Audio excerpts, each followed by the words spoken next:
오셔가지고 보게 되었습니다.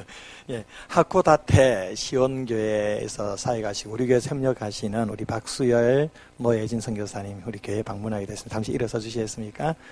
우리 큰 박수로 함께 마저 격려합시다. 네. 마치고 저랑 함께 교제 나누는 시간 좀 있기를 바랍니다. 우리 옆에 분들 인사합시다. 우리는 한 가족입니다. 네, 뜨거운 여름 말씀으로 승리합시다.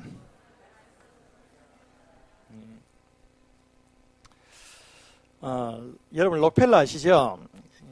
록펠러 미국의 석유 재벌이고 또 많은 사람들 신앙적으로 많이 이렇게 영향을 주었던 그런 인물인데 사실 저는 그렇게 록펠러를 좋아하는 편은 아니에요. 아주 독점적인 자본주의의 아주 잔혹한 한 단면을 보여줬던 사람 중에 한 사람이 이 록펠러였는데 그래서 뭐 11조를 너무 잘하고 신앙생활 워낙 잘해서 좀 많은 사람들에게 또 교훈을 안겨주기도 하지만 또 다른 한 측면에서는 또 부정적인 그런 기류도 있어서 그렇게 적극적으로 록펠러를 좋아하고 뭐 모델이다 이렇게 말을 하지는 않는데 그런데 이 록펠러의 어머니가 참 훌륭한 분이세요. 록펠러의 어머니가 이 자녀를 정말 신앙으로 잘 양육을 해왔는데 이 록펠러 어머니가 이 록펠러에게 10가지의 신앙 지침을 가지고 계속 가르쳤었습니다. 그게 뭔지를 한번 보면 PPT 한번 띄워볼래요? 예, 저기 사진에 있는 분이 록펠러인데 10가지 신앙 지침이 어떤 것이냐면 안 되네요.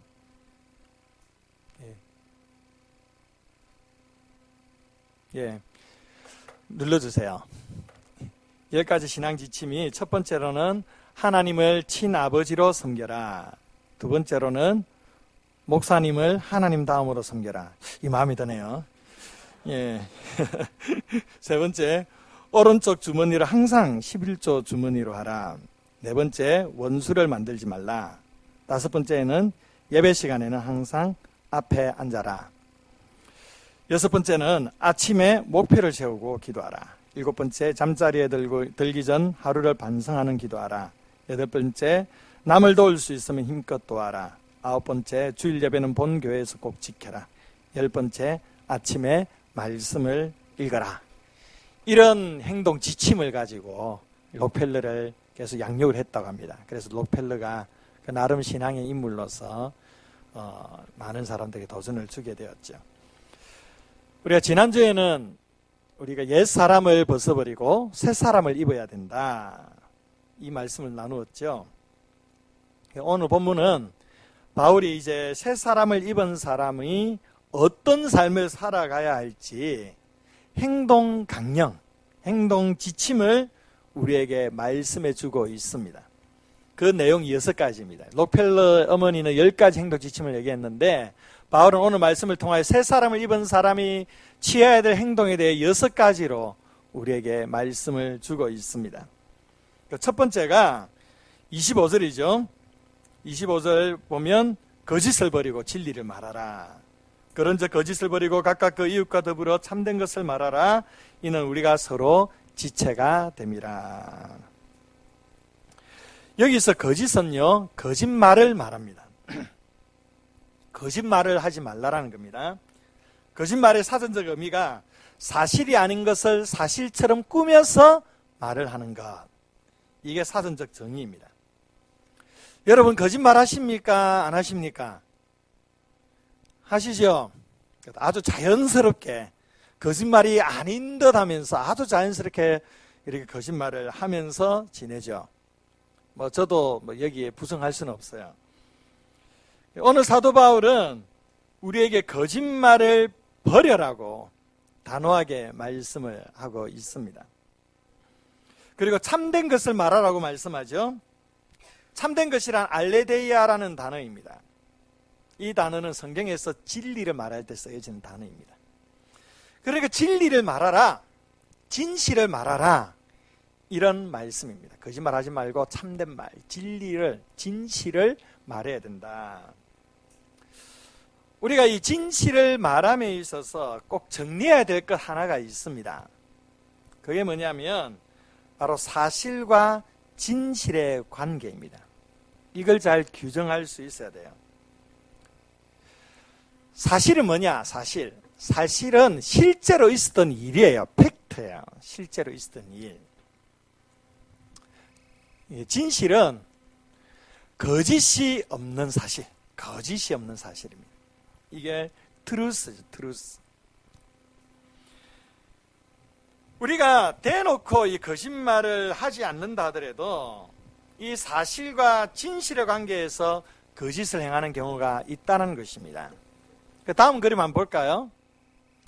여러분, 이 그림을 아시는 분도 있고 처음 보는 분도 있을 거예요. 좀 외설적이죠. 이 노인이 한 여인의 지금 젖을 빨고 있는, 이런 걸 주일날 이 설교장에 올려도 되는지 참 고민하다가 제가 올렸어요.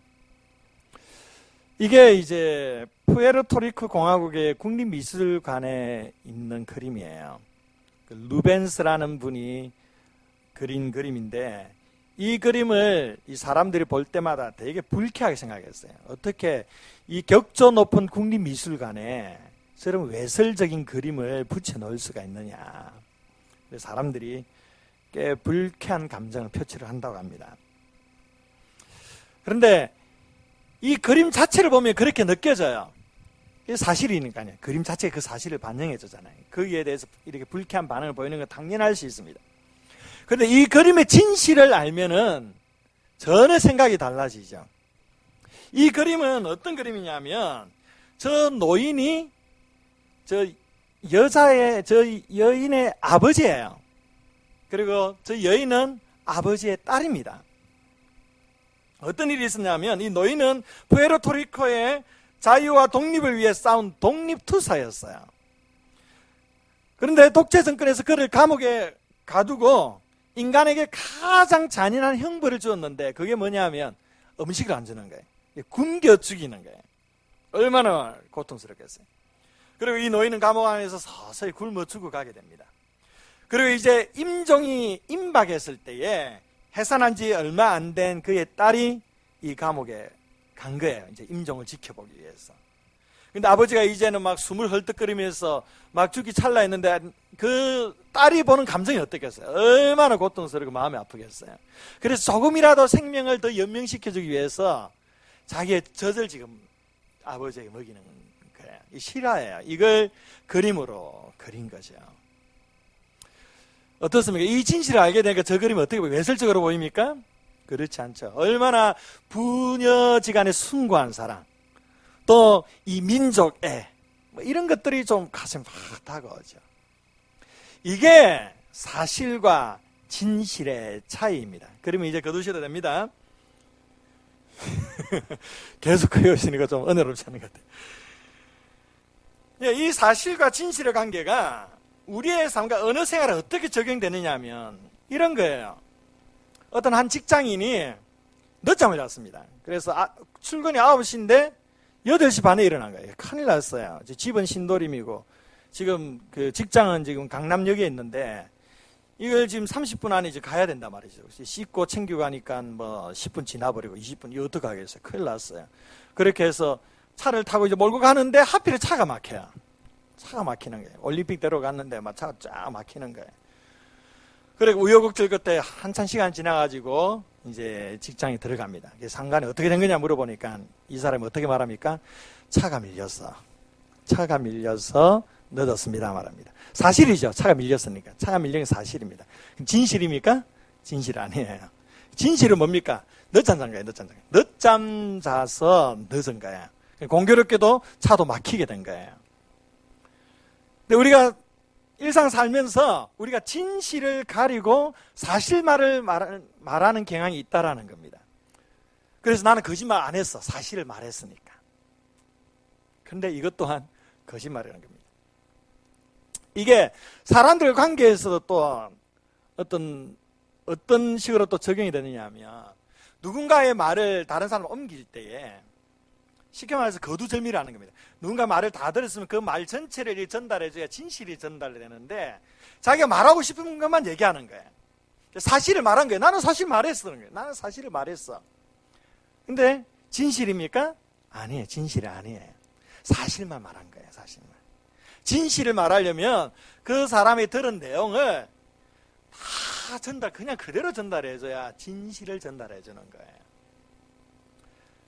이런 경우 있어요. 이렇게 교회 안에서 이렇게 여러 직분자들이 어느 날 갑자기 뭐 열심히 나오던 새벽 기도도 안 나오고 또 뭐 교회 봉사도 게을리하고 막 그런 거야. 근데 나는 그 사람이 왜 그런지를 알아요. 집안에 어떤 문제가 있고 뭐 자녀의 문제든 뭐 경제 문제든 어떤 문제 때문에 너무 마음이 어려워서 그렇다는 걸 알고 있어요.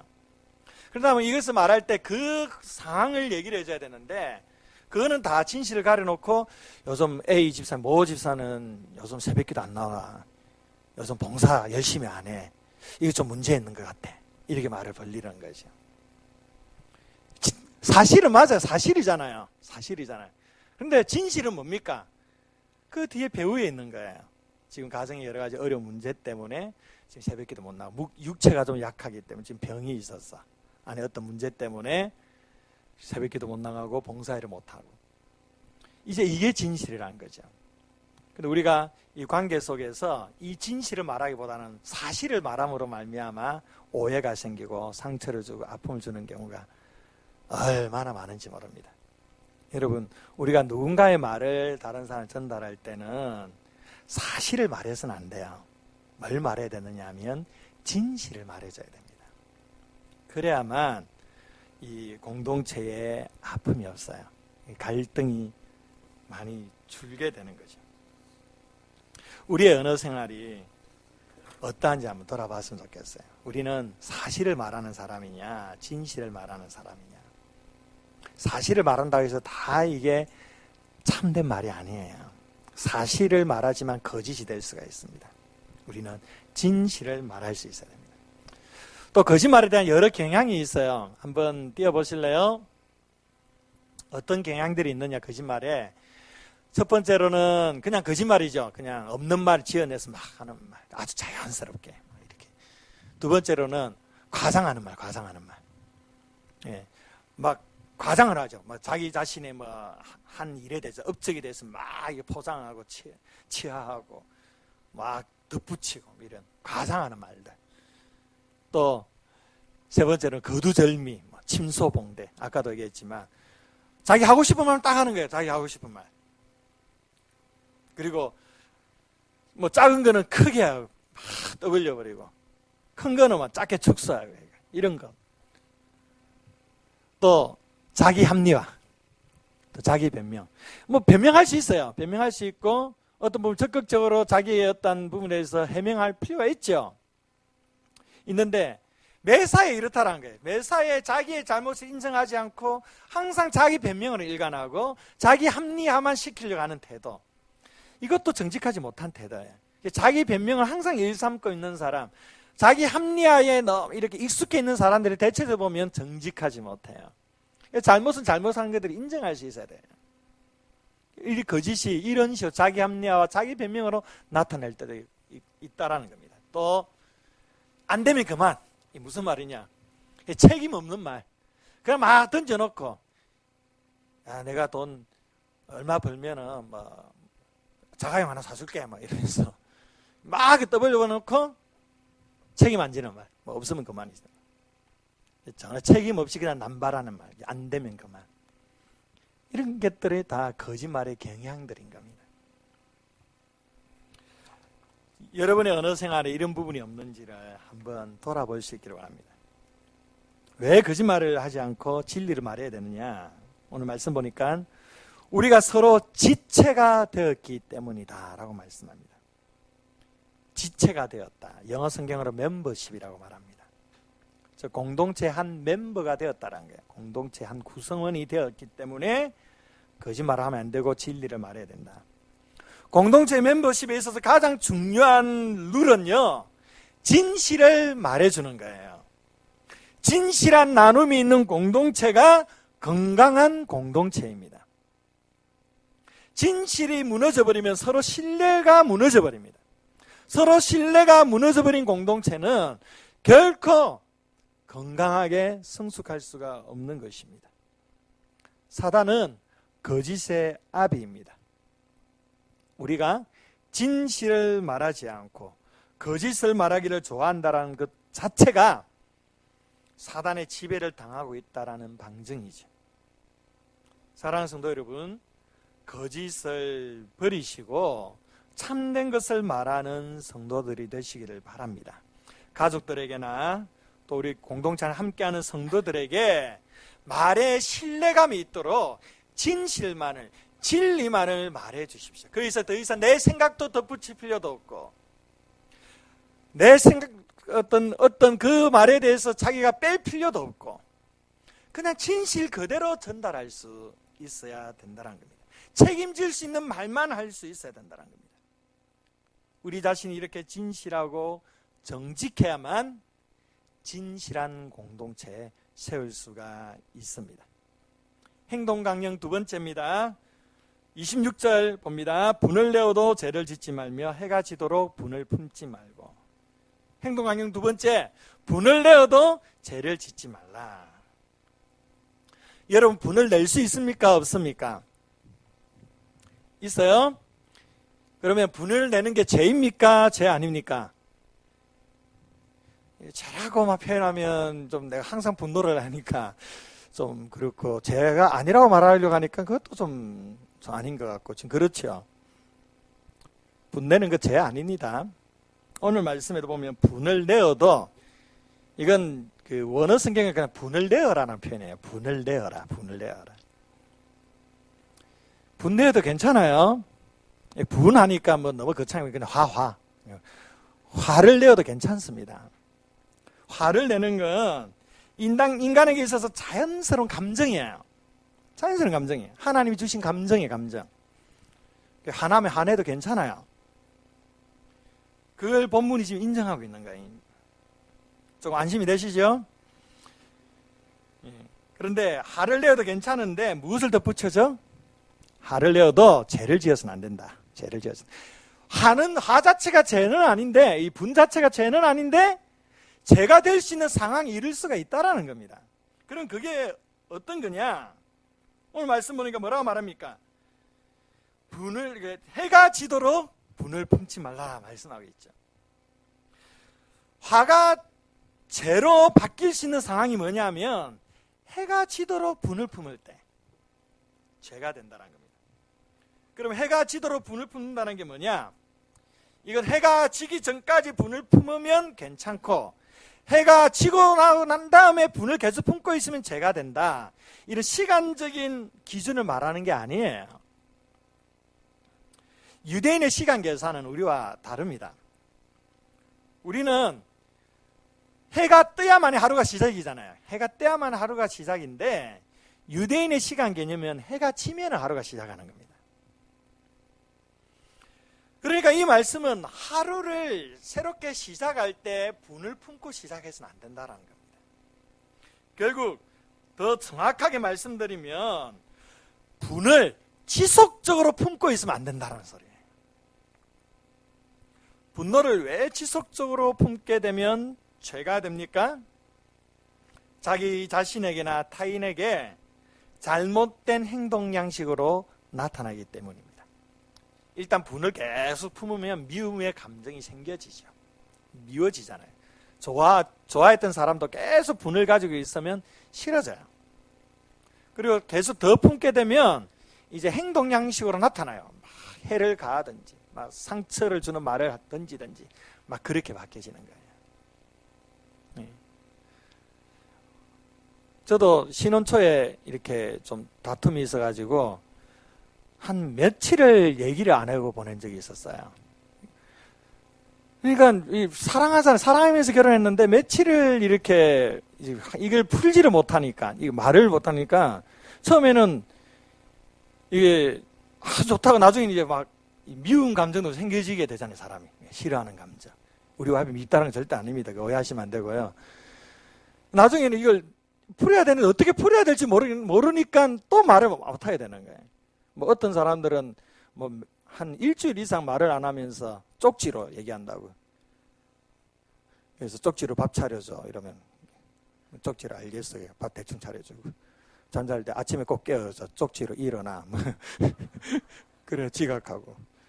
뭐 이런 일도 예, 이렇게 좀 화가 지속적으로 진행되면요, 우리 남성분들이 푸셔야 됩니다. 여성분들 아멘이십니까? 예, 남자분들이 푸셔야 됩니다. 예, 무릎 꿇고 죄송합니다. 충성을 맹세하겠습니다. 예, 밥은 먹어야 되잖아요. 밥은. 예, 이 지속적으로 분을 품는 게 얼마나 그 사람을 괴롭히는 건지 몰라요. 이게 죄가 되는 겁니다. 죄가. 미움이 싹 트고 행동 양식으로 공격적으로 드러나게 되는 거죠. 그래서 분을 내어도 괜찮은데 지속적으로 품어서 안 된다라고 말하는 겁니다. 분에 대해서 조금 더 생각해 볼까요? 한번 PPT 띄워보세요. 분노에 대한 올바른 생각이 있고 잘못된 생각이 있어요. 올바른 생각이 뭐냐면 분노는 의사를 전달하는 도구다. 분노는 그냥 의사 전달의 도구예요. 의사 전달하는 방식이지 분노 자체가 나쁜 거 아니에요. 두 번째로는 분노는 도덕적으로 중립적인 겁니다. 나쁘지도 않고 좋지도 않은 거예요. 그냥 중립적인 거예요. 나쁘게 드러날 수도 있고 좋게 드러날 수도 있는 거예요. 세 번째로는 배후 감정의 신호입니다. 분노 뒤에 다른 그 분노를 하게 만드는 배후에 또 다른 감정이 있는 거예요. 또 다른 팩트가 있는 거예요. 거기에 대해서 감정의 신호로 보여지는 거지 그 자체가 나쁜 게 아니라는 겁니다. 근데 분노에 대해서 잘못된 생각이 뭐냐면 분노는 나쁜 거다. 나쁜 거. 그리고 분노는 죄다. 분노는 위험하다. 이렇게 생각하는 경우 많죠. 분노는 나쁜 거야. 나쁜 거고 죄고 위험하다. 그러니까 이렇게 생각하니까 어떻게 되냐면 분노를 표출하려고 하지 못하고 억누르는 거예요. 계속 억누르는 거예요. 그냥 왜? 분노를 내저지르면 나쁜 거고 사람들이 나쁘게 생각하고 죄 짓는 것 같고 막 그렇게 생각하니까 계속 억누르는 거예요. 그러면서 우리 한국에 어떤 병이 생깁니까? 화병이 생겨요. 우리 한국에만 있는 병, 화병. 의학적으로 전문 용어 화병. 화병이 생기는 거예요. 이 분노를 잘 표출하지 못하기 때문에. 이 분노에 대해서 잘못된 생각을 가지니까 억누르려고만 하지 표출하는 방법을 모르는 거예요. 우리 한국 사람들이. 여러분 분노에 대해서 이런 잘못된 생각 버리셔야 됩니다. 그래야 분노를 잘 풀 수가 있어요. 분노를 자꾸만 나쁘다, 죄다, 위험한 거다 자꾸 생각하면 계속 억눌러요. 그리고 화병이 생기고 몸에 병이 드는 거예요. 분노는 그냥 의사 전달 도구예요. 의사 전달 도구. 그리고 계속 더 들어주셔야 됩니다. 분노의 주요 원인이 왜 사람이 분노하느냐? 첫 번째로 필요를 체험받지 못하기 때문에. 필요를 체험받지 못할 때에 마음의 상처가 오게 됩니다. 여러분 자녀들이 그렇죠. 자녀들이 여러분을 통하여 뭔가 기대하는 거 받기를 원하는 게 있는데 그걸 못 해주면 자녀들이 막 열받는 거예요. 우리 새끼도 보니까 잘 알겠어요. 열받아요. 필요를 체험 못 받으니까 열받아요. 두 번째로는 기대가 꺾일 때 좌절하게 되죠. 이 기대가 뭔가를 기대했는데 그 기대가 꺾여버리니까 좌절이 되고 마음에 분노가 생기는 겁니다. 우리 부모들이 자녀를 바라볼 때 기대를 하잖아요. 그런데 기대가 무너지니까 마음에 화가 생기는 거예요. 분노가 일어나는 거죠. 세 번째로는 자존감 문제예요. 이 자존감을 위협받을 때 마음에 불안함이 생기면서 분노가 생기는 겁니다. 모든 분노는 여기에서 발생되는 거예요. 필요를 체험받지 못한 때거나 기대가 꺾일 때거나 자존감에 상처를 입을 때 이럴 때 마음의 분노가 막 일어나기 시작하는 겁니다. 근데 분노가 일어날 수 있다는 겁니다. 문제는 분노가 문제가 될 때, 분노가 죄가 될 때가 어떤 때냐? 첫 번째로는 분노를 잘못된 방식으로 사용할 때입니다. 이 분노를요, 잘 표출해야 되는데 잘못된 방식으로 표출하는 겁니다. 어떤 내가 1을 받았으니까 나는 2를 주겠다. 3을 주겠다. 내가 받은 것에 더 대로 갚아주겠다. 이런 방식으로 분노가 표출되면 문제가 생긴다는 겁니다. 두 번째로 분노가 너무 자주 발생할 때 노상 분노를 질러요. 노상 화를 내요. 화가 삶이에요.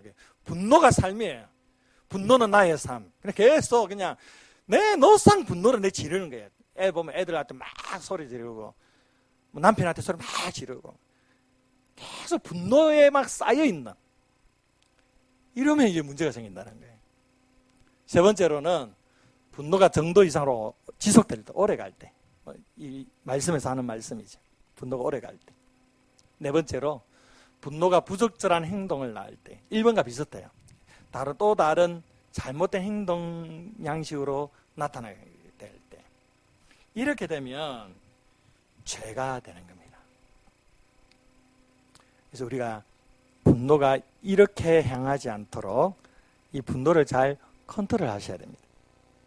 그러면 분노에 대해서 어떻게 해결해야 되느냐? 여러분, 분노를 해결하는 데 있어서 오늘 길게 분노를 주제로 가지고 말씀드리긴 좀 그렇는데, 다음에 기회 되면 제가 기찬 세트 분노 시리즈로 설교하려고 지금 준비하고 있습니다. 그때 여러분들 많이 확실하게 분노에 대해서 좀 잘 말씀으로 교훈 받으실 바라고요. 오늘 간단하게 말씀드리면, 분노는 2차 감정이라는 사실을 인식해야 돼요. 2차 감정입니다. 1차 감정이 아니에요. 분노 자체가 문제가 아니고요, 분노 속에 담겨있는 그 배후가 문제인 거예요. 이 배후에 분노할 수밖에 없는 1차 감정의 상태가 있는 거예요. 그죠? 있어요. 분노라고 표현이 되는 거예요. 그런데 자꾸만 그 분노 자체에만 자꾸 집중하니까 해결이 안 되는 겁니다. 특히 우리 한국 사람들은 감정적이다 보니까 이게 안 되는 거예요. 누가 한 사람이 뭔가 화를 확 내요. 그 화를 들어서 왜 화내냐 또 소리 지릅니다. 네가 화낼 만치 사니까 화를 내지, 그렇다고 화를 내냐 이러면서 계속 그거에 싸우는 거예요. 그러면 더 이상 문제가 안 풀려지죠. 그래서 앙금이 생겨가지고 서로 말 안 하고 같은 방에 지내면서도 쪽지로 얘기하고 이런 일이 생기는 거예요. 서양 사람들은요, 이성적인 사람들이라서 이거를 잘 풀어내요. 분노가 일어나면 왜 분노가 생겼는지 그 1차 감정으로 들어가는 거예요. 왜 우리 애가 학교 와가지고 학교에서 집에 돌아와서 왜 부모한테 갑자기 화를 버럭 내느냐, 왜 신경질적 반응하느냐, 너 왜 자꾸 신경질 반응하니, 이렇게 하는 게 아니고, 왜 우리 아이가 학교 돌아오자마자 나에게 신경질적으로 반응을 하는지 그 1차 감정을 해결해 줘야만이 분노가 해결되는 거예요. 근데 우리는 1차 감정에 집중하지 않고 2차 감정, 분노 자체, 왜 나에게 화내냐는 거예요. 왜 화를 내고 왜 나에게 그렇게 감정적으로 반응하냐는 거예요. 거기에만 집중하는 게 해결이 안 되는 겁니다. 항상 분노를 해결하는 방법은 그 분노 자체에 집중하시면 안 되고 분노 배후에 있는 1차 감정에 집중하셔야 돼요. 그래야만 이 분노를 해결할 수가 있습니다. 여러분, 분노를 지속적으로 품으시면 안 됩니다. 분노를 지혜롭게 해결하는 법을 배우셔야 됩니다. 다음 기찬세. 지금은 5가지 거짓말 가치관 시리즈 하는데, 그 2번째 분노 시리즈 그때 꼭 평상시 오셔야지. 평상시 그때 말고 오시고 그때 또 더 말씀으로 함께 고민해 보도록 합시다. 거짓을 말하고 분을 품게 되면 심각한 상황에 이르게 되는데요, 바로 27절 말씀입니다. 27절 말씀을 보면 마귀에게 뭘 주지 말라? 틈을 주지 말라. 마귀에게 틈을 주지 말라. 우리가 거짓을 말하고요, 또 분을 참지 못하면 마귀가 틈을 타게 된다는 겁니다. 여기서 틈이란 토폰이라는 단어입니다. 이 단어는 바로 장소로 말해요. 장소. 그러니까 내가 거짓말하고 분을 품고 지내면 마귀에게 장소를 제공해 주는 거예요. 마귀 보고 잘 노시라고, 내 마음에 와서 잘 놀아라고 마귀에게 놀 수 있는 장소를 제공해 주는 것과 똑같다라는 겁니다. 마귀는 이런 사람과 가까이 하고 싶어 합니다. 우리 자신도 모르게 거짓을 막 말하고 막 분을 내면 마귀가 우리에게 아주 우리의 이 고귀한 마음에 들어와서 그 마음 장소로 들어와서 거기서 아주 재미있게 즐겁게 안식하고 노는 거예요.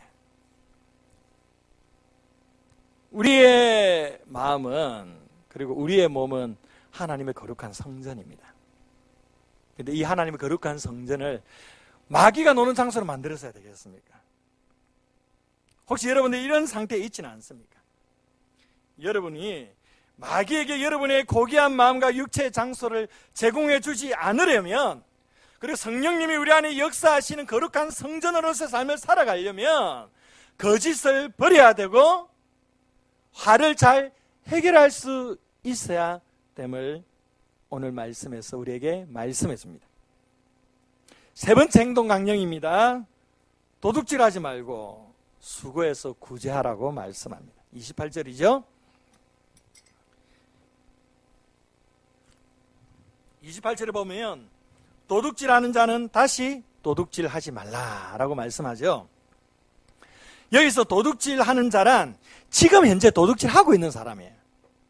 지금 현재 도둑질하고 있는 사람인데, 그리고 다시 도둑질하지 말라라고 했을 때 이 다시라는 것은 메케타라는 단어인데, 이것은 심화되는 상태예요. 점점 심해지는 상태. 도둑질이 바늘 도둑이 소도둑 된다고 도둑질이 계속 심해지고 있는 상태예요. 그러니까 도둑질이 계속 심화되고 있는 상태에 있는 사람이 에베소 교회에 있었다라는 거죠. 이 사람을 향해서 도둑질이 더 이상 심화되지 않도록, 더 이상 커지지 않도록 지금 이제 빨리 그 도둑질에서 단절해, 돌이키라고 바울이 명령하고 있는 것입니다. 도둑질이 뭐죠? 표면적으로 남의 물건을 탐내고 훔치는 것이 도둑질입니다. 사람들이 도둑질하는 이유가 무엇입니까? 욕심 때문이죠.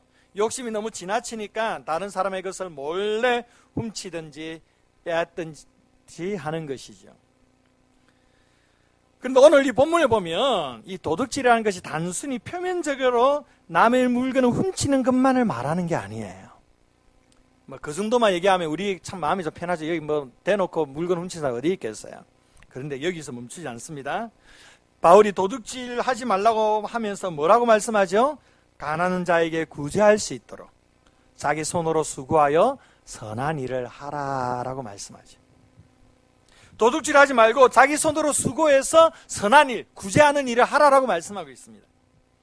사도 바울은 도둑질이 어디까지 생각하느냐 하면 자기 손으로 수고하지 않고 받은 이익도 도둑질로 보고 있습니다. 불로소득, 일확천금, 한탕주 이런 것, 이런 것도 도둑질이다.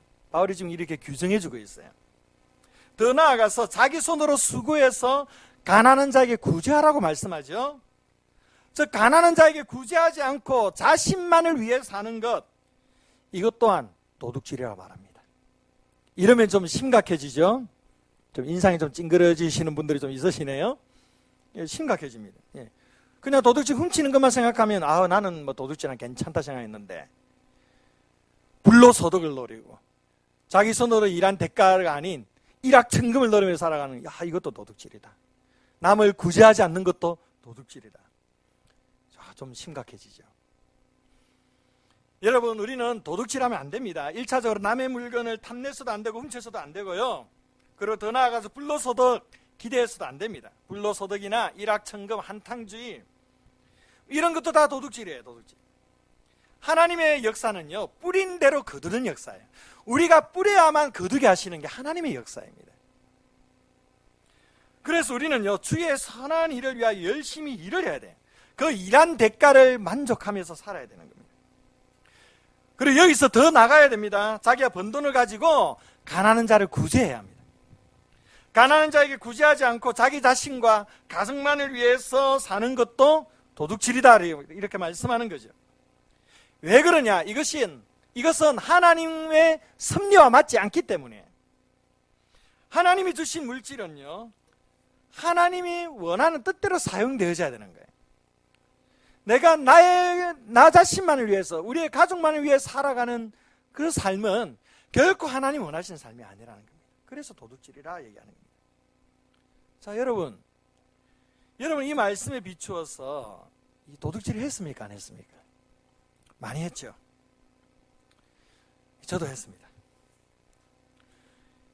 이 말씀 속에 우리가 반발심이 생길 수도 있어요. 돈이 있어야 남을 도우시, 돈이 있어야. 좀 하나님께서 물질을 좀 축복해 주셔야, 좀 도와주셔야 내가 구제할 수 있지. 당장 우리 가족 먹고 살기도 힘든데 무슨 구제냐. 당장 끼니 걱정하고 있는 판에 무슨 구제를 하고, 무슨 또 일확천금, 불로서 이런 거 안 노리고, 그렇게 도둑꾼 자체가 어떻게 살아나는 거냐는 거죠. 그럼 이 본문에서요, 여러분, 가난한 사람이란 복수가 아닙니다. 단수에 에콘티, 단수에 가난한 한 사람이 가난한 한 사람. 많은 사람, 많은 가난한 사람 도우라는 말씀이 아니고 한 사람, 가난한 한 사람이라도 도와야 된다는, 구제해야 된다는 말씀이에요. 여러분, 우리가 한 사람 정도 섬길 수 있습니까? 없습니까? 있어요. 물질이 크든 작든 이건 중요한 게 아니에요. 언제든지 섬길 수 있어요. 이게 마음의 문제지. 구제는 마음의 문제지 돈의 문제가 아닌 거예요. 하나님께서는 우리가 벌어서 우리가 거둬들인 그 재정을 가지고 가정을 영위하면서도 또 적어도 최소한 한 사람이라도 가난한 사람을 도와줄 수 있어야 된다는 겁니다. 이게 도둑질하지 않는 아주 정직한 삶이라고 하나님께서 우리에게 말씀해 주는 겁니다. 여기서 하나님께서 우리에게 돈에 대한 중요한 원리를 제공해 주는 겁니다. 돈은요, 흘러보내야 하는 거예요. 물질은 흘러가야 합니다. 자신의 이기적 욕심으로 돈을 움켜쥐고 있어서는 안 돼요. 이 돈을 움켜쥐고 있는 것 자체가 도둑질이라는 거예요. 누구에게 도둑질하는 것이죠? 하나님께 도둑질하는 거예요. 하나님이 주신 물질을 하나님의 방법대로 사용하지 않으면 도둑질인 거예요. 여러분, 우리 한국 사회가 왜 이렇게 빈부격차가 이렇게 벌어지고 있는 겁니까? 오늘날처럼 대기업들이 호황을 누린 적이 언제 있었습니까? 대기업들이나 부자들은 엄청난 호황을 누리고 있는데 가난한 사람들은 점점 가난해져 가고 서민들은 더 먹고 살기 힘들어가는 빈부격차가 계속 벌어져 가고 있어요. 왜 그렇습니까? 가진 사람 돈을 안 푸니까 그런 거예요. 가진 사람들이 돈을 풀어야 되는데 안 풀어요. 돈 있는 사람이 돈을 풀어서 유통하도록 대기업이나 중견기업들은 일자리도 많이 창출해줘야 되고 비정규직 노동직 가진 사람들을 이제 정규직으로 전환해주고 정규직으로 전환해준다고 대기업도 피해보는 거 없어요. 사실은 세상에 50% 이상이 비정규직 말이 되는 소리입니까? 사실 안 푸는 거예요. 부자들의 창고와 은행은 계속 쌓여서 가고 넘쳐나고 있고 일반 서민의 어려운 사람들은 그러다 보니 더 빈곤해지는 겁니다. 우리 교회 대기업 부자들 없으니까 마음 놓고 제가 얘기를 하는 겁니다. 우리 교회 대기업체 사장이 있으면 제가 좀 조심됐을 텐데 돈 있는 사람이요 먼저 돈을 풀어야 돼요. 노블리스 오블리스 실천해야 돼요. 저 법인세도 좀 올라가야 되고요. 좀 부자들을 더 세금 좀 많이 내야 되고요. 이렇게 해야만이 돈이 흘러가야만이 다 살 수가 있는 거예요. 이게 하나님의 법칙이에요. 하나님이 이 세상의 룰을 어떻게 만들었냐면 모든 돈이나 자원이나 모든 것들이 흘러가게 하는 거예요. 흘러가야만이 모두가 잘 살 수 있는 거예요. 이게 율법의 원리입니다. 율법의 원리. 그런데 막고 있으니까 가진 사람이 딱 붙들고 있으니까 이게 빈부격차가 점점 더해지는 겁니다. 제가 정치계로 좀 나가야 될까요? 이건요 대기업만 말하는 게 아니에요. 제가 예를 들은 거지만 우리 개인의 삶도 마찬가지입니다. 살기 힘들죠. 정말 좀 어려워요. 좀 이렇게 힘들고 어렵다 할지라도 우리의 정신조차 우리의 의식조차 메말라 버려서는 안 됩니다. 우리의 부족한 재정이라 할지라도 더 힘들고 가난한 사람 잘 도울 수 있어야 돼요. 물론 우리 가족을 잘 부양해야 되고 미래를 위해 저축도 해야 되고 자녀 양육을 위해 투자해야 되고 이게 잘못된 거 아닙니다. 그렇게 해야 되죠. 중요하죠. 그러나 이렇게만 살게 빠듯하다고 해서 절대 돈이 없다는 그 이유 때문에 여기에 멈춰 있어서는 안 됩니다. 우리가 감당할 수 있는 최소한에 있어서 단 한 사람이라도 단 몇 푼이라도 돈을 유통해야 된다는 겁니다. 흘러보내야 된다는 겁니다. 우리의 물질을 통하여 다른 연약한 사람, 가난한 사람들의 필요를 채워줄 때에 하나님께서는 우리와 또 물질 공급받는 사람들을 이런 방식으로 축복해 주시는 것입니다. 저와 여러분 모두가 다 이 물질의 유통자가 될 수 있기를 바랍니다. 축복을 나누어주는 삶을 살아갈 수 있기를 바랍니다. 여러분 스스로 누군가를 도우기 힘들다면 교회 구제헌금 하십시오. 성경헌금 하십시오. 여러분들이 헌금하는 그 헌금을 통하여 우리 교회의 이름으로 가난한 사람 많이 도울 것입니다. 선교사님들을 많이 도우고 선교제 교회도 세우고 지원하는 일도 할 것입니다. 여러분들이 이 일들을 여러분 동참하십시오. 그래도 우리 생수교회는 참 건강한 교회예요. 그래도 구제하는데 참 많이 힘써요. 또 몇 푼이라도 더 모아가지고 장학금 푼돈 아껴가지고 이렇게 모아가지고 이번에 190만 원씩이면 이거 대단한 거죠. 그만큼 우리 이런 이 물질을 흘려보내는 데 대한 마인드가 우리 교회는 있어요. 참 많이 격려받아야 될 부분인데 여기서 우리가 더 나아가야 됩니다. 우리의 의식이 바뀌어야 돼요. 물질은 모으는 게 아니라 나누는 거예요. 나눔을 실천할 수 있는 믿음의 사람들 되시기를 바랍니다. 행동 강연 네 번째입니다. 29절 말씀 우리 함께 읽어볼까요? 자, 시작.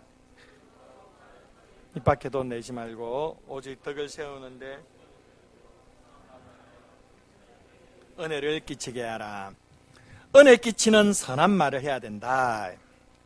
여기 보니까 무릇 더러운 말은 너희 입 밖에도 내지 말라. 더러운 말은 입 밖에 내지 말라. 무릇 더러운 말에 무릇이라는 것은 모든이요, 모든, 온갖, 모든 더러운 말, 온갖 더러운 말은 입 밖에도 내지 말라라는 거예요. 마음속에 그런 더러운 말이 나올 수 있죠. 근데 이거 입 밖에 내지 말라라는 거예요. 이 더러운 말이 어떤 말이 있겠어요? 뭐 부정적인 말, 그리고 뭐 거짓말, 남을 비방하는 말, 남을 헐뜯는 말, 아주 거친 말, 욕, 뭐 저주하는 말, 음란한 말, 아첨하는 말, 뭐 이런 말들. 입 밖에도 내지 말라는 겁니다. 이런 말은 다 버리고 선한 말을 통해 은혜를 끼치게 하라. 하나님께서 이 공동체 은혜를 주시는 방법은 말씀을 통하여 기도를 통하여 우리에게 은혜를 주시지만 또한 우리 공동체 우리 믿음의 사람 한 사람 한 사람의 은혜로운 말을 통하여 선한 말을 통하여 하나님께서 은혜를 부어주시기도 하신다라는 겁니다. 왜 우리가 이렇게 은혜로운 말을 해야 되느냐? 여기 보니까 오직 덕을 세우는데, 덕을 세우기 위해서랍니다. 덕을 세운다는 건 집을 세운다는 의미입니다. 어떤 집? 바로 우리 교회, 그리스도의 몸, 우리 교회를 아름답게 세우기 위해서 선한 말, 은혜로운 말을 하라는 겁니다. 교회를 세우는 방법은 우리의 피땀 흘리는 헌신으로 세우기도 하지만 우리의 말을 통해서 공동체를 세우는 겁니다. 그래서 우리는 선한 말을 해야 돼요. 격려해주는 말, 위로해주는 말, 힘이 되어주는 말, 이런 말들을 해줘야 하는 것입니다. 다섯 번째 행동 강령입니다. 바로 성령을 근심하게 하지 말라라는 것입니다. 30절입니다. 30절 보면 성령께서 근심한다라고 말씀합니다. 성령을 근심하지 않도록 해라고 말씀합니다. 우리가 이 세 사람의 행동 강령대로 살아야 되는데 그렇게 살지 못하면 어떻게 됩니까? 성령께서 근심하게 된다는 겁니다. 우리가 거짓을 말하고 분을 품고 도둑질하고 또 더러운 말을 하면 성령께서 근심합니다. 성령께서 슬퍼하고요, 성령께서 아파하시는 겁니다. 왜 성령께서 근심하고 슬퍼하십니까? 성령이 인격적인 분이시기 때문입니다. 성령은 어떤 기적을 나타내고 능력을 나타내는 어떤 힘이나 비인격적인 게 아니에요. 성령은 인격적이신 분이십니다. 우리가 하나님의 뜻대로 살지 않으면 성령께서는 아파하십니다. 우리가 새 사람을 입은 모습대로 살지 않으면 성령께서 염려하시고 근심하시고 괴로워하십니다. 우리가 구원의 날까지 인치심을 받은 사람들이에요. 바로 하나님의 자녀가 되었다는 거예요. 우리의 구원이 절대 취소되지 않는다는 겁니다. 우리가 이렇게 하나님의 소속이 되었기 때문에 성령께서 반드시 우리의 삶을 책임져 주시죠. 책임져 주시는데 우리를 바라보시면서 안타까워할 때가 있다는 겁니다. 여러분, 옆집 애가 거짓말하고 못된 짓 한다고 해서 여러분 마음 아픕니까? 안 아프죠. 그냥 저 못된 놈 여기 나오지. 마음 아프지 않아요. 그리고 여러분 자식이 못된 짓 하고 거짓말하면 어떻습니까? 마음 아프죠? 마음 아파요. 마음 찢어져요. 왜 애가 저러냐고. 마음이 너무너무 아파요. 다 자기 잘못 같아요. 똑같아요. 우리가 하나님의 자녀이기 때문에, 하나님에게 소속된 사람들이기 때문에 우리가 새 사람답게 살지 않으면 성령께서 근심하신다니까요. 성령께서 아파하신다니까요. 성령께서 마음이 찢어지신다니까요.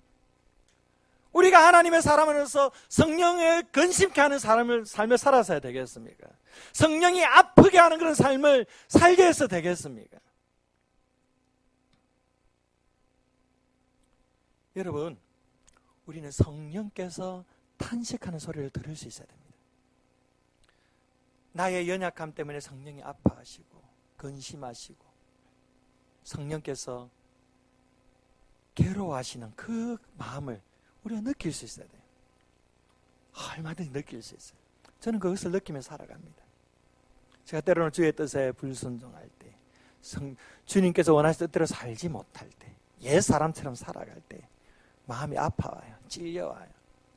양심에 찔림도 느끼고 가책도 느끼고 마음에 불안함이 막 생기시게 돼요. 이게 성령께서 아파하시는 증거입니다. 내가 성령이 원하시는 뜻대로 살지도 않으면서 거짓말하고 막 분을 막 마음대로 뿜으면서 지내고 도둑질하고 막 그렇게 살아가면서도 마음에 전혀 찔림도 없고 아픔도 없고 그냥 무덤덤하게 살아가고 있다면 그만큼 우리의 마음이 강팍해져 있다는 거예요. 그만큼 무뎌져 있다는 겁니다. 단단하게 굳어져 있다는 거예요. 이거 녹아지셔야 돼요. 그래서 성령이 원하신 뜻대로 살지 못할 때 저 성령의 그 탄식하는 그 아픔을 느껴야 돼요. 그래야 돌이키죠. 그래야 돌이키죠. 그래야 거짓말하지 않죠. 그래야만이 분을 치수도 품지 않죠. 해결을 할 수 있죠. 우리가 성령이 원하신 뜻대로 살고 살 때에 성령께서 우리를 친히 도와주시고 인도하여 주실 것입니다. 마지막으로 하나님께서 우리에게 요구하시는 삶이 있어요. 32절 말씀입니다. 함께 읽어보겠습니다. 시작. 서로 친절하게 하며 불쌍히 여기며 서로 용서하기를 하나님이 그리스도 안에서 너를 용서하신과 같이 하라. 여기 보면 친절함, 이전 성경은 인자함입니다. 이 인자함과 불쌍히 여김과 용서함은 하나님께 속한 겁니다. 하나님이 우리 가운데 하신 일입니다. 하나님께서 인자하셔서 우리를 죄에서부터 구원하여 주셨습니다. 하나님께서 우리를 불쌍히 여기심으로 우리를 그분의 자녀로 삼으신 것입니다. 우리를 용서하여 주심으로 우리의 구원이 완성된 것입니다. 이렇게 하나님의 인자하심을 경험하고 하나님의 불쌍히 여기심을 경험하고 하나님의 그 용서하심을 경험했다면 우리 또한 이 세상 속에서 다른 사람들에게 친절하게 대하고 긍휼히 여기고 불쌍히 여기고 용서를 하는 삶을 살아야 된다라고 말씀하는 것이죠.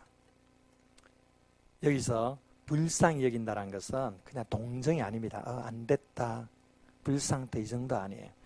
동정과 불쌍함의 차이는 동일시의 차이입니다. 여기서 불쌍히 여긴 것은 상대방의 아픔과 동일시하는 마음을 가지는 거예요. 상대방이 아파하는 그 아픔으로 아파하는 겁니다. 상대방이 괴로워하는 그 괴로움으로 괴로워하는 거예요. 상대방이 눈물 내는 그 눈물로 함께 울어주는 거예요. 이게 불쌍히 여기는 거예요. 이 동일시가 빠지는 건 동정이에요. 우리에게 이 인자함과 불쌍히 여김과 용서를 베푸는 삶을 살아라고 말씀합니다. 용서는요, 상대를 위한 거 아닙니다. 나 자신을 위한 거예요. 용서를 해야만 우리의 삶의 엉어리가 풀어지는 거예요. 마지막 행동 강의 이것입니다. 클라이막스죠. 하나님처럼, 하나님께서 우리에게 베풀어 주신 것처럼 우리도 이렇게 인자를 베풀고 불쌍히 여기고 그리고 용서를 베푸는 삶을 살라고 도전합니다. 이것이 세 사람의 행동 강령입니다. 여러분, 거짓말하지 마십시오. 분을 내어도 해가 지도록 분을 품에서 죄를 짓지 마십시오. 도둑질해서 안 됩니다. 자기 손으로 수고한 일에 감사하면서 구제하는 일에 힘쓰시길 바랍니다. 더러운 말 해서는 안 됩니다. 은혜로운 말, 선한 말을 하셔야 됩니다. 성령을 근심케 해서는 안 됩니다. 그리고 하나님의 인자하심과 불쌍히 여기심과 용서함으로 서로에게 베풀어 줘야 됩니다. 이것이 새 사람을 입은 사람들의 삶의 모습입니다. 우리는 이미 옛 사람을 벗어버렸고 새 사람을 입은 사람들입니다. 이제 새 사람을 입은 사람답게 이 행동 강령을 잘 지켜 행하시는 복된 삶이 되시기를 주의 이름으로 축원드립니다. 우리 함께 찬양 드립니다.